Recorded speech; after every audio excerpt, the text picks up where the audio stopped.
Hyderabad international airport కి అయితే వచ్చేసాను. ఎయిర్పోర్ట్ లోకి వచ్చిన తర్వాత అయితే ఇక్కడ లోపల బోర్డింగ్ పాస్ అయితే తీసేసుకోవాలి. ఇప్పుడే బోర్డింగ్ పాస్ అయితే తీసుకున్నాం, లోపలికి వెళ్ళిపోదాం. ఎయిర్పోర్ట్ లో అయితే పుల్లారెడ్డి స్వీట్స్ కూడా ఉంది, ఇక్కడైతే ఫేమస్. ఈ వెండర్ మిషన్ అయితే నేను ఒక చాక్లెట్ అయితే తీసేసుకున్నాను. ఫైనల్ గా ఫ్లైట్ లోకి అయితే వచ్చేసాను. మన సీట్ అయితే తుక్కుంటా పోదాం. ఫ్లైట్ లో అయితే ఒక సమోసా అని ఒక కాఫీ అయితే ఇచ్చారు ఫ్రీగా. ఈ దోశ కాస్ట్ చూసి కళ్ళు అయితే తిరిగిపోయినాయి. ఈ ఫ్లైట్ ని చూస్తుంటే మన కేడ వచ్చి కుదురుతుందా అని భయం అయితే వేసింది. RFID కార్డు కోసం అయితే 2 గంటలు అయితే లైన్ లో ఉన్నాను. ఫైనల్గా అయితే బాల్తాల్ బేస్ క్యాంప్కి అయితే చేరుకున్నాను. బస్సోడు అయితే మోసం చేసిండే సామే. ఇక్కడ ఫుడ్ అయితే ఫ్రీగా పెడతాను, ఎంత కావాలంటే అంత తినమంటున్నారు, ఫ్రీగా అది కూడా. నేనైతే ఒక దోశ తీసుకున్నాను, దోశ అయితే తినేసేస్తాను. Hi friends, welcome to Vinay vlogs. ఈరోజు అయితే కేరళ నుంచి డైరెక్ట్గా హైదరాబాద్ అయితే వచ్చేసాను. హైదరాబాద్ ఎందుకు వచ్చానో మీకు చిన్న డౌట్ అయితే ఉంటుంది. 28 రోజులు ఓపెన్ చేసి ఉండే టెంపుల్ అయితే మనం చూసాం కదా. ఇప్పుడు 57 రోజులు ఓపెన్ చేసి ఉండే శివుడు టెంపుల్ అయితే మీకు చూపిపోతున్నాను. నాకు తెలిసి మీకైతే ఇప్పటికే అర్థమైపోయి ఉండాలా. ఎక్కడికి వెళ్తున్నా తర్వాతకైతే మాట్లాడుకుందాం. ముందుగా అయితే నేను వెబ్ చెక్ ఇన్ అయిపోయాయి కాబట్టి బోర్డింగ్ పాస్ అయితే ప్రింట్ చేసేసుకున్నాను. బోర్డింగ్ పాస్ తీసేసుకుని అయితే లోపలికి అయితే వెళ్ళిపోతా ఉన్నాను. ఇదిగో మన చేతిలో అయితే మన బోర్డింగ్ పాసెస్ అయితే వచ్చాయి. ఈ ట్రిప్ లో నాతో పాటు ఒక ఫేమస్ పర్సన్ కూడా అయితే వస్తున్నాడు, అదేనండి మా మామయ్య. మేము అడ్వెంచరస్ ట్రిప్స్ అన్ని నేను మా మామయ్య అయితే దాదాపు కంప్లీట్ చేశాను. ఇంత ముందు అమర్నాథ్ ఇది కానీ ఇది హైదరాబాద్ ఫేమస్ పుల్లారెడ్డి స్వీట్స్ ఇక్కడ దొరుకుతున్నాయి. మన బయట కంటే ఇక్కడ కొంచెం ఎక్కువ కాస్ట్ అయితే ఉంటాయి. ఈ ఎయిర్పోర్ట్ లో లాంజ్ ఫెసిలిటీ కూడా ఉంది.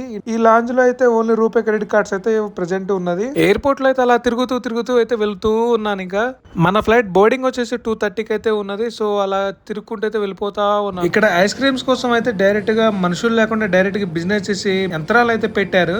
వీటి వల్ల చాలా ఉపయోగకరంగా అయితే ఉంటుంది. మనుషులే అవసరం లేదు, బట్ వీళ్ళ క్యాష్ అయితే వస్తా ఉంటాయి. ఇంకా సో నేను కూడా ఒక చాక్లెట్ అయితే తీసుకుందామని అయితే ఇక్కడ కొడుతున్నాను. చూసారు కదా, ఒక చాక్లెట్ అయితే సెలెక్ట్ చేశాను. మనీ అయితే పేమెంట్ చేయమని అడుగుతుంది ఇక్కడ కింద, ఎంత టోటల్ అమౌంట్ అయితే. ఈ మిషన్ వల్ల అయితే మ్యాన్ పవర్ లేకుండా అయితే హ్యాపీగా మనీ అయితే సంపాదించుకోవచ్చు, ఎర్న్ చేసుకోవచ్చు. అలా పేమెంట్ చేసే చాలు ఇంకా మన చాక్లెట్ అయితే మన కింద పడిపోతుంది. చూడండి ఎలాగ వస్తుంది ఏందనేది. మన చాక్లెట్ అయితే వచ్చేసింది. లోపల చేయబెట్టే చూస్తాను ఎక్కడుందా చాక్లెట్ అని. ఇగోండి మన చాక్లెట్ బార్ అయితే వచ్చేసింది. ఇదైతే మనకి 30 రూపీస్ కి అయితే వచ్చేసింది చాక్లెట్ బార్. ఇంకా ఇది తీసేసుకొని వెళ్ళిపోదాం. ఇంకా లడ్డు బార్ అంట దీని పేరు. ఇక అటు తిరిగి ఇక్కడ మన ప్లేస్ కి అయితే వచ్చి కూర్చున్నాము. మన ఫ్లైట్ అయితే అక్కడ వచ్చి పెట్టేశారు, అదిగోండి దూరంగా ఇండిగో అని. ఇక అట్లా సీనరీ కొద్దిసేపు ఎంజాయ్ చేసుకుంటూ ఉంటే మా మామయ్య అయితే కొత్తగా చూస్తున్నాడు. ఫస్ట్ టైం మా మామయ్యని ఫ్లైట్ అయితే ఎక్కిస్తాను నేనైతే. మా మామయ్యకి ట్రైన్ల గురించి బాగా తెలుసు కానీ ఈ ఫ్లైట్ల గురించి ఏమీ తెలియదు. అక్కడ నుంచి చూస్తాడు, అదిగోండి చూస్తా ఉన్నాడు ఒకటే ఫ్లైట్స్ అయితే. కూర్చో మామయ్య అన్న కూడా కూర్చోవట్లేదు. ఇక అట్టనే నుంచి చూస్తా ఉన్నాడు. ఎంతసేపు ఆ ఫ్లైట్స్ చూస్తాగా పోయామని తిందాం పా మామయ్య అనేది తీసుకుని అయితే వెళ్ళిపోయాను. ఇక్కడ 5 minutes ఆర్ ఫ్రీ అనేది ఒకసారి తీసుకొచ్చాను బ్రేక్ఫాస్ట్ సెక్షన్ కి. ఇక్కడైతే మా మామయ్య రేట్లు చూసి అయితే షాక్ అయిపోయి చూస్తాడు. ఇక్కడ చూసారు కదా, 3 వడ వచ్చేసి 381 రూపాయలు ఉంది. ఇదేంది 381 రూపాయలు ఉంది, 3 వడ ఇంకేమన్నా పెట్టి చేస్తారా అని చూస్తాడు మా మామయ్య అయితే. అంత వదిలేగా కాఫీ తాగదాం అయితే ముందుకు వచ్చి కాఫీ కూడా అంతే రేటు చూసి బిత్తరపోయింది. ఇంకా మా మామయ్య కాదు నేను కూడా షాక్ లో అయితే ఉన్నా కొంచెం అయితే. ఇక్కడ తినే బదులు మంచిగా ఫ్లైట్ ఎక్కి ఫ్లైట్ లో ఏమైనా తిందామని అయితే ఫిక్స్ అయిపోయి ముందుకైతే వచ్చిపోయాము. మన బోర్డింగ్ అయితే స్టార్ట్ అయిపోయింది, 2:30 అయింది. ఇంకా ఇక నడుచుకుంటూ ఫ్లైట్ లోకి అయితే వెళ్ళిపోతున్నాము. ఫ్లైట్ కి అయితే వచ్చేసాము. మా మామయ్య అయితే చాలా ఎక్సైటెడ్ తోటి అయితే ఉన్నాడు, నిద్ర కూడా పోలేదు. ఇంకా పక్కన దూరంగా అయితే ఎయిర్ ఇండియా అయితే ఉంది. మనదైతే ఇండిగో ఫ్లైట్ ఢిల్లీ అయితే వెళ్తుంది. ఢిల్లీ నుంచి ఇంకొక కనెక్టెడ్ ఫ్లైట్ అయితే ఎక్కేసేయాలి మనము. చూసారు కదా, లెగ్ లెంత్ కూడా ఎక్కువైతే లేదు, చిన్నగా గింత ఉన్నది. ఏదైతే బస్ లాగా ఉన్నది అయితే అన్నాడు మా మామయ్య అయితే. సీట్స్ కూడా అంత కంఫర్టబిలిటీ అయితే ఉండవు ఫ్లైట్ లో. ఏమైనా తినేవి పెట్టుకోవడానికి అయితే ఇక్కడైతే మనకి ఇది ఇచ్చిండు. సో బాగుంది ఇదైతే. ఇక్కడ సేఫ్టీ ప్రికాషన్స్ కోసం ఒక మాన్యువల్, యూజర్ మాన్యువల్. సో పక్కన ఎయిర్ ఇండియా ఫ్లైట్, నాకు తెలిసి అది కూడా ఢిల్లీ అయితే వెళ్తుంది. ఎయిర్ ఇండియా ఫ్లైట్ మనం బుక్ చేసుకున్న టైంకి 2 ఫ్లైట్స్ అయితే ఉన్నాయి. అది పక్కన అది ఎయిర్ ఇండియా అయితే. మా మామయ్య అయితే సీట్ బెల్ట్ కోసం ఎత్తుక్కుంటా ఉన్నాడు. ఇంకా ఫ్లైట్ ఎక్కనైతే సీట్ బెల్ట్ పెట్టుకోవాలి కదా, చూసుకుంటుండే ఏమున్నదా అయింది అనేది, ఏం దొరకట్లేదు మనకి. ఈ ఫ్లైట్ కి అయితే ఫుడ్ కూడా అయితే బుక్ చేసుకున్నాము, ఫ్రీగా అయితే వీళ్ళు సర్వ్ చేస్తారు ఫుడ్ కూడా అయితే. ఈ బొక్కలో చూస్తా ఉంటే అన్ని చిన్నగా కనిపిస్తా ఉన్నాయి, ఏమి అర్థం కావట్లేదు. ఇంకా మన ఫ్లైట్ అయితే స్టార్ట్ అయిపోయింది. నేను రన్వే మీద ఉన్నప్పుడు అయితే తీయలేదు, మిస్ అయిపోయా వీడియో. మా మామయ్య అయితే విండో సీట్ పక్కన కూర్చోబెట్టా. ఈ లోపు ఇక మనం ఆర్డర్ చేసుకున్న ఫుడ్ అయితే వచ్చేసింది. సమోసా అండ్ ఒక కాఫీ అయితే ఇచ్చారు. మా మామయ్యకి ఏమి ఇచ్చారో చూద్దాం. మా మామయ్యకి అయితే ఒక బ్రెడ్ శాండ్విచ్ అయితే ఇచ్చారు. అది మా మామయ్య తినలేకపోయిండు, నాకు ఇచ్చేసిండు. సో ఆ శాండ్విచ్ అయితే నేను తినేసాను, ఒక డైట్ కోక్. ఫైనల్ గా అయితే ఢిల్లీ అయితే చేరుకున్నాం. ఢిల్లీ దిగేసరికి విపరీతమైన వర్షం అయితే పడుతుంది. ఇక్కడ మధ్యలో అయితే దించేసి బస్సులో అయితే ఎక్కిచ్చేస్తున్నారు. మనం అయితే ఉరుక్కుంటూ పోవాలి. మనల్ని అయితే టెర్మినల్ కాడికైతే తీసుకొని పోలేదు. సో ఫ్లైట్ దిగేసి ఉరుక్కుంటూ పోయి బస్ అయితే ఎక్కేసాను. బస్సు కూడా ఖాళీ లేదు. ఇదే మనం ఎక్కొచ్చిన ఇండిగో ఫ్లైట్ హైదరాబాద్ నుంచి. సో మన ఢిల్లీలో అయితే డిపార్చర్స్ కార్డ్ దింపేసి వేరే బస్ అయితే ఎక్కించారు అరైవల్స్ కాడికి పోవడానికి. ఈ బస్ అయితే ఫ్రీగా తీసుకెళ్తుంది అరైవల్స్ కాడికి. మళ్ళీ మా కాడైతే ఒక ట్విస్ట్ అయితే జరిగింది. మా మామ అయితే ఆధార్ కార్డు బ్యాగ్ లో పెట్టేసి లగేజ్ లో పంపించేసిండు చెక్ ఇన్ బ్యాగ్ లో. ఇప్పుడు ఆధార్ కార్డు లేకుండా వీళ్ళు యాక్సెప్ట్ చేస్తారా చేయరా ఒక టాస్క్ అయితే అయింది. ఒరిజినల్ ప్రూఫ్ ఐడి ఏమి లేకుండా అయితే లోపలికైతే ఎలో చేయరు మనకి. సో వీళ్ళు లోపల ఎలో చేస్తారా ఏం చేస్తారనేది నాకు ఒక టెన్షన్ అయితే ఉంది. ఎలో చేయకపోతే చాలా ఇబ్బంది అయితే అవుతుంది. టెర్మినల్ 2 కాడికి అయితే వెళ్ళాలి మేమైతే. ఫైనల్ గా అయితే టెర్మినల్ 2 కాడికి అయితే వచ్చేసాము. లోపలికి పోయి చెక్ పాయింట్ కాడ చూసుకోవాలి. ఇంకా ఏదోలాగా అయితే అలో చేశారు. నేను అక్కడైతే వీడియో తీయలేదు సెక్యూరిటీ చెక్ కాడ. కష్టకాలంలో ఒక దేవుడి లాగా అయితే ఆండ్రాయిడ్ అయితే నాకు ఉపయోగపడింది. డిజి యాత్ర అనే యాప్ డౌన్లోడ్ చేసుకొని అందులో మన ఆధార్ తోటి రిజిస్ట్రేషన్ చేసుకున్న తర్వాత మన బోర్డింగ్ పాస్ అందులో అప్లోడ్ చేసుకొని మన ఫోటో స్కాన్ చేసుకుంటే మనకైతే డైరెక్ట్ గా ఏం ఆధార్ ప్రూఫ్ లేకుండా అయితే డైరెక్ట్ గా అయితే అలో ఉంటది. ఢిల్లీ నుంచి మన ఫ్లైట్ వచ్చేసి 7:30కి మనం ఇక్కడ 5 కల్లా వచ్చేసాము. బ్రష్ అయితే చేసుకొని ఇంకా బయటకి అయితే వచ్చాను. ఇక్కడ లోకల్ ఏమేమి ఉన్నాయి అనేది సైట్ సీయింగ్ అయితే కొడుతున్నాను ఎయిర్పోర్ట్ లో. ఇక్కడ టేస్ట్ ఆఫ్ ఇండియా అనేది ఇక్కడ రకరకాల డిషెస్ అయితే అవైలబుల్ అయితే ఉన్నాయి. కాస్ట్ మాత్రం విపరీతమైన కాస్ట్ అయితే ఉంది. ఎంత కాస్ట్ ఉన్నా మాత్రం ఒకసారి అయితే ట్రై చేద్దామని అయితే అనుకున్నాను. మా మామయ్య వచ్చాకైతే ఒక దోశ అయితే తీసుకుందాం అనుకున్నాను. ఇక్కడైతే ప్యూర్ వెజ్ అంటే ఇది. సో ఒక దోశ అయితే ఆర్డర్ ఇచ్చాను. 261 రూపీస్ అయితే చార్జ్ చేశారు. కాఫీ వచ్చేసి 150 రూపీస్ అయితే చెప్తున్నారు. కాఫీ వద్దులో ఒక దోశ చాలే అనుకున్నాం ఇద్దరికి కలిపి. అక్కడ టోకెన్ తీసుకుని ఇక్కడ ఇవ్వాలి.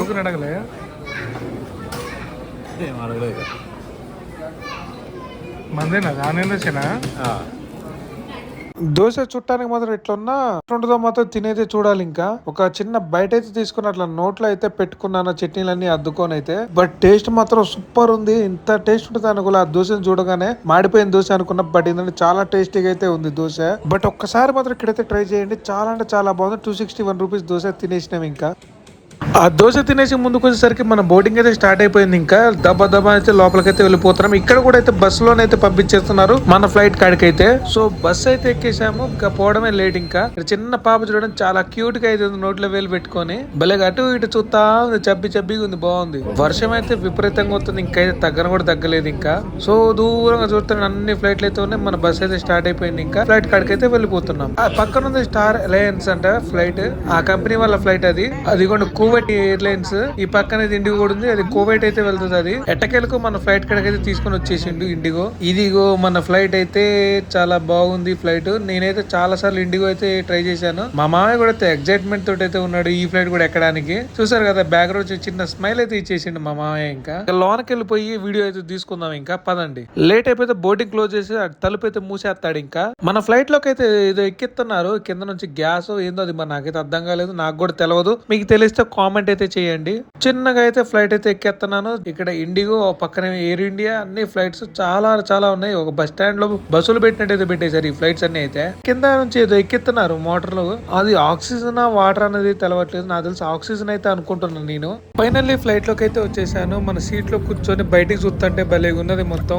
లోపల ఎయిర్ హోస్టర్స్ అయితే భలేగా ఉన్నారు వీళ్ళు చూడటానికి. నేనైతే లోపల కూర్చొని చూస్తున్నా. మొత్తం సీట్స్ అయితే ఫుల్ అయిపోతున్నాయి. ఈ ఫ్లైట్ ఢిల్లీలో స్టార్ట్ అయ్యి కాశ్మీర్ దాకా అయితే వెళ్ళిపోతుంది. ఈ ఫ్లైట్ పక్కన ఒక ఫ్లైట్ ని చక్రాల బండి పెట్టుకొని నెట్టుకొని పోతా ఉంది వెనక్కి. మన ఫ్లైట్ అయితే స్టార్ట్ అయిపోయే సమయం అయితే వచ్చేసింది. సో ఇవన్నీ బీకేస్తున్నారు. పైకి ఎక్కడానికి పెట్టిన నిచ్చెన్న కూడా తీసి అవతల పడేస్తున్నారు. మన ఫ్లైట్ ని కూడా అయితే వేరే బండితో అయితే నెడుతున్నారు వెనక్కి. సో ఇక మన ఫ్లైట్ అయితే స్టార్ట్ అయిపోతుంది. పక్కన ఇంకో ఫ్లైట్ అయితే ఉంది చూసారా. దూరంగా ఉంది బ్రిటిష్ ఎయిర్వేస్ అంట యుఎస్ఏ. అది చాలా ఫ్లైట్స్ అయితే వరుసగా పెట్టున్నాయి. స్టార్ అలయన్స్ ఇది కూడా ఫ్లైట్ అయితే వెళ్ళిపోతుంది. మన ముందు ఇంకో ఫ్లైట్ అది వెళ్ళిపోయిన తర్వాత అది టేక్ ఆఫ్ అయిపోయిన తర్వాత మన టేక్ ఆఫ్ అవుతుంది. ఫ్లైట్ లో అయితే పొగలు వచ్చేస్తున్నాయి. టేక్ ఆఫ్ అయిపోయిన తర్వాత అయితే ఈ పొగలు కనిపించవు. ఇంకా దూరంలో అయితే ఒక లైట్ అయితే కనబడుతుంది. అది లైట్ కాదు, ఫ్లైట్ అయితే కింద దిగుతుంది రన్వే మీదకి. సో అందువల్ల మన ఫ్లైట్ అయితే ఆపేసిండు. జూమ్ చేసిన కనిపించడం దూరం ఉంది. అది ఇగోండి కనిపిస్తుందా. ఇప్పుడైతే 2 లైట్లు వేసుకుని ఆర్టీసీ బస్సు వచ్చినట్టు వస్తుంది. పైన గాలి ఎగురుకుంటూ వస్తుంది. అయితే మామూలు స్పీడ్ అయితే లేదు. కిందకి టపక్కని దిగుద్ది ఒక్కసారి.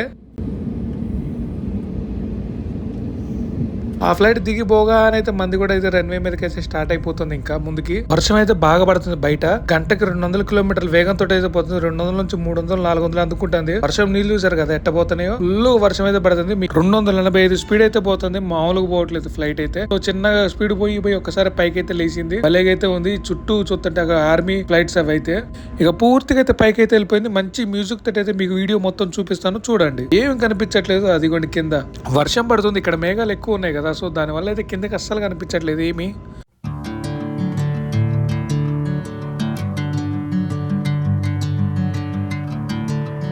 ఢిల్లీ నుంచి దాదాపు ఒక 100 కిలోమీటర్స్ అయితే ముందుకు వచ్చాము. చూసారా మేఘాల్లో ఎట్టుందో, మేఘాల్లో ప్రయాణిస్తున్నట్టుంది. మామూలు లేదు ఈ ఫీలింగ్ అయితే. ఈ ఫీల్ చుట్టానికైనా మీరైతే కాశ్మీర్ గానీ ఎటైనా ఫ్లైట్ జర్నీ అయితే చేయాలి. మామూలుగా ఉండదు ఇది.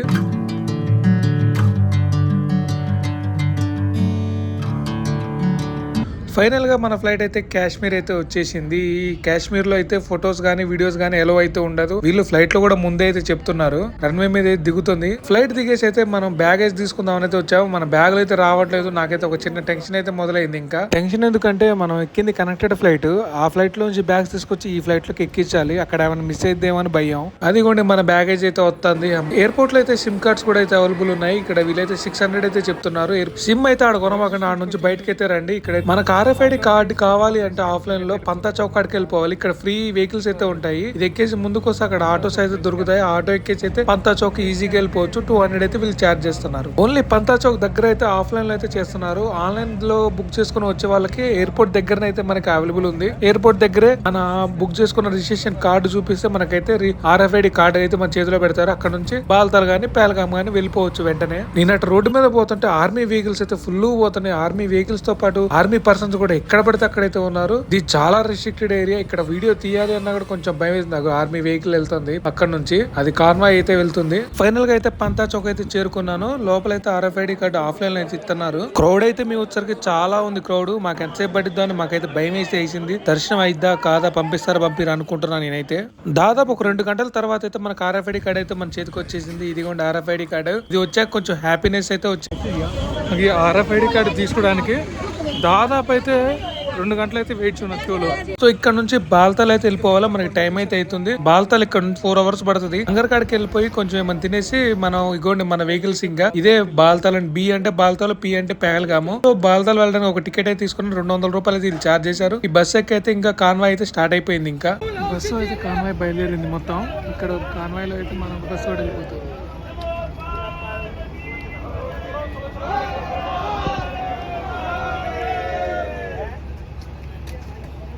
కాన్వాయ్లో వెళ్తే సేఫ్ అయితే ఉంటుంది. డైరెక్ట్ గా అయితే వెళ్ళిపోతారు. అదే మనం లోకల్ వెహికల్స్ తీసుకుని వెళ్తే మాత్రం వాళ్ళైతే 500 నుంచి 1000 దాకా ఛార్జ్ చేశారు. బట్ ఏంటంటే చాలా టైం అయితే తీసుకుంటది. ఈ కాన్వాయ్ వచ్చేటప్పుడు మాత్రం ప్రతి ఒక్క వెహికల్ అయితే ఆపేస్తారు పక్కకి. అదిగోండి చూసారు కదా కాన్వాయ్ వెళ్తుంది అనేసి ఆపేశారు వెహికల్స్ అన్ని. ఈ వెహికల్ కూడా చాలా స్పీడ్ అయితే వెళ్ళిపోతాడు. ఎందుకంటే కాన్వాయ్ స్పీడ్ గా కలుగుతుంది కదా. సో అందువల్ల అయితే చాలా స్పీడ్ గా అయితే వెళ్తుంది మన వెహికల్ అయితే. మొత్తం 2 కాన్వాయ్స్ అయితే ఉంటాయి. మార్నింగ్ ఒకటి, ఆఫ్టర్నూన్ ఒకటి అయితే వెళ్తాయి. దాని తర్వాత కాన్వాయ్లు అయితే ఉండవు. లోకల్ వెహికల్స్ తోటి అయితే వెళ్ళిపోవాల్సి ఉంటుంది. కాశ్మీర్ నుంచి బాల్తాల్ వెళ్తుంటే లొకేషన్స్ అయితే సూపర్ ఉంటాయి. మంచి మ్యూజిక్ అయితే మీకు చూపిస్తాను చూడండి.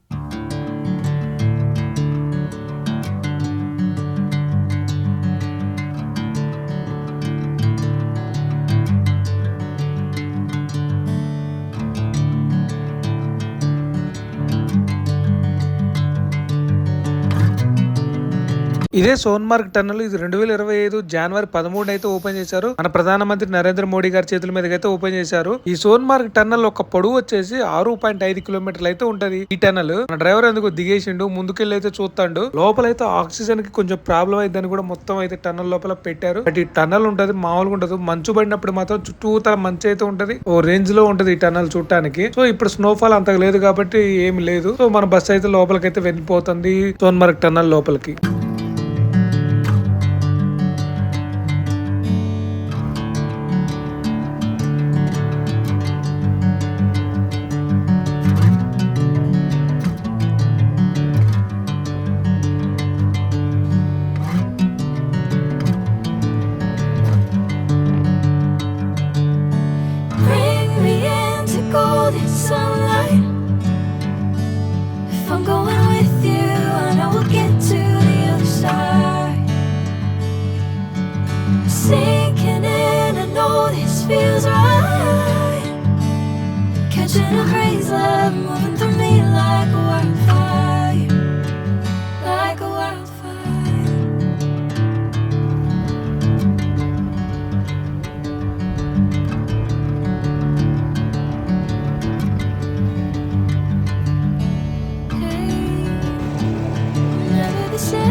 బాల్తాల్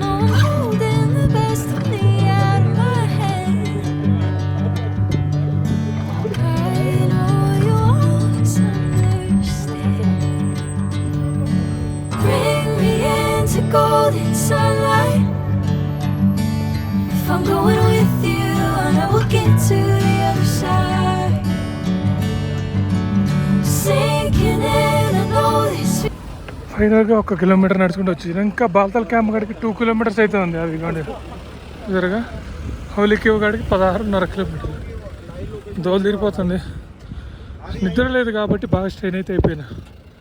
అది మధ్యలో ఒక ట్రక్ అయితే కనబడింది. ఈ ట్రక్కి ఎలా వెనకాల ఏలాడబడి ఇలా పోయాను. ఇంకా నేను మా మామయ్య చూసారు కదా, ఎన్నో అడ్వెంచరస్ ట్రెక్స్ చేసుకుంటూ వెళ్తున్నాము. అసలు ఖాళీ లేదు లోపల. సో అందుకే ఆ కట్టికి పట్టుకొని అట్టనే ఏలాడబడ్డాం. ఇక్కడ ఒక బోర్డు అయితే ఉంది, serving every step of your scared journey అంట. అంత స్కేర్డ్ జర్నీ ఈ అమర్నాథ్ యాత్ర అంటే. నేను మంచిగా అయితే మంచు కొండల ఐస్ క్రీమ్ మామూలుగా ఉండదు.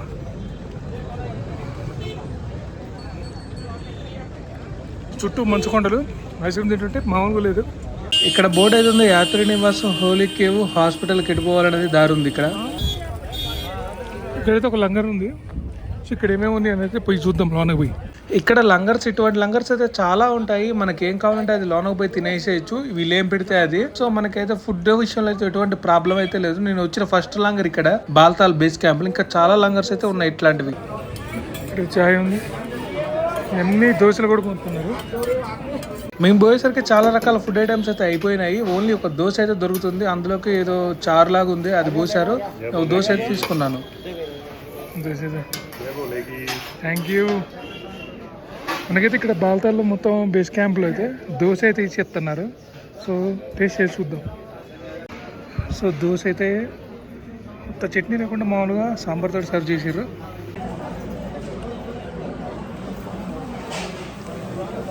ఓకే పర్లేదు, ఫ్రీగా ఇస్తున్నారు కదా మసాలా దోశ. ఆ దోశ తినేసి ఒక చాయ్ అయితే తాగేసి ఇక్కడ నుంచి అయితే వెళ్ళిపోవాలి. మనకి టైం అయితే లేదు. ఇది ఇక్కడ పార్కింగ్ లాట్. ఇక్కడ పార్కింగ్ ఫుల్ అయిపోయింది అనేసి మన పార్కింగ్ అయితే బయట పెట్టేశారు. ఇక్కడైతే మొత్తం ఫుల్గా ఉన్నాయి. కనిపించే అన్ని టెంట్లు పాల్తాలు. సో ఇక్కడైతే రూమ్స్ అయితే దొరకవు, కష్టం.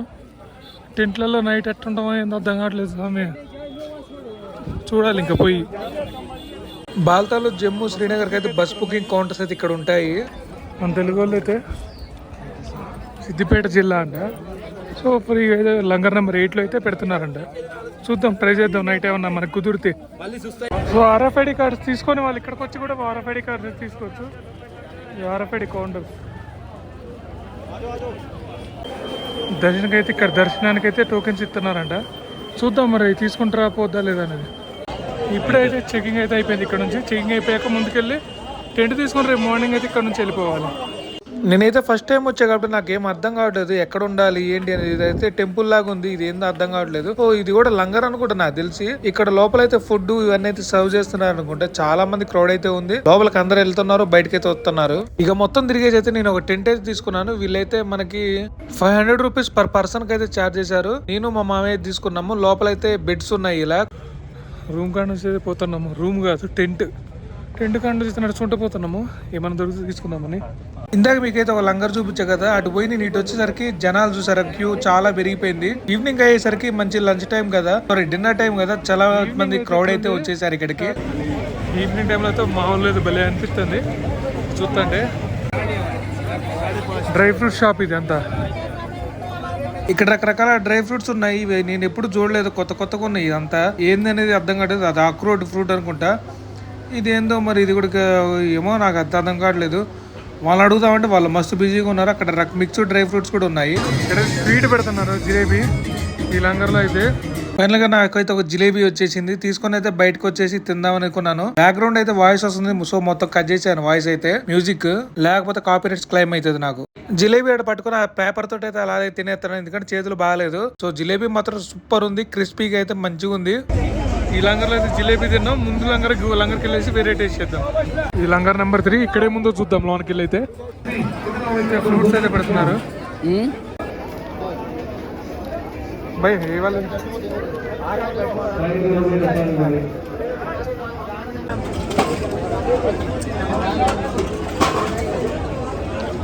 మామిడి తాండ ये वाला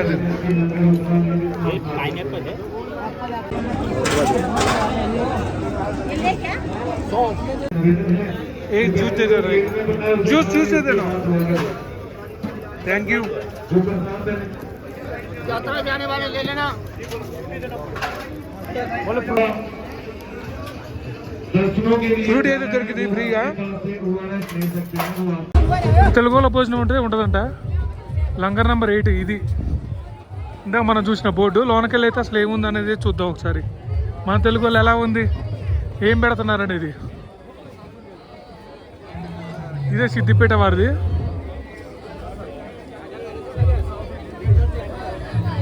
చాలా పొడుగు క్యూ అయితే ఉంది ఇక్కడ. లోనకైతే అలౌ చేయట్లేదు సైడ్ నుంచి. బయటకు వచ్చేసి చూద్దాము పానిత్తరా పోనీరా. నేనైతే తర్వాత కొద్దిసేపు వెయిట్ చేసి నేను యూట్యూబర్ అని చెప్పేసి అయితే వెళ్ళిపోయాను లోపలికి. వెంటనే అయితే అలౌ చేసిండు, అది కూడా మన తెలుగు వారు అనేసరికి. ఇదైతే మొత్తం అయితే తెలుగు వాళ్ళ ఫుడ్ అయితే ఇక్కడ ఉండదు. మన తెలుగు వాళ్ళు మామూలు లేదు. ఇగోండి చూసారు కదా, ఎక్కడెక్కడికైతే మొత్తం పెట్టారు. స్వీట్స్ కానీ అవి కానీ అయితే ఇవన్నీ ఐటమ్స్ పెడతారు.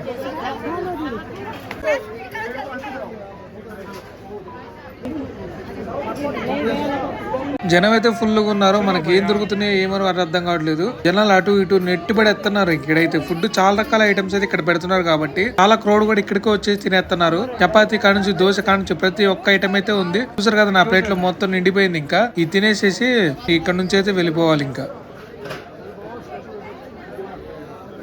ఇవైతే భోజనాలు ఇక్కడ ఉన్న ఐటమ్స్. ఒకసారి టేస్ట్ చేద్దాం. ఇవాళ క్యా హోయ్? ये pitch green pitch green peach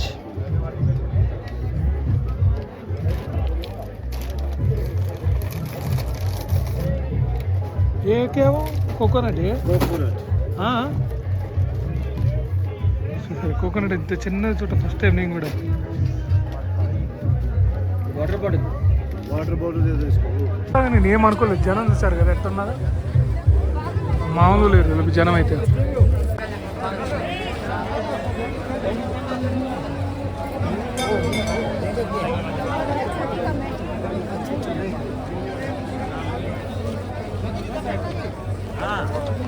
ఇదైతే పానిస్తున్నారు మామూలుగా. హైలైట్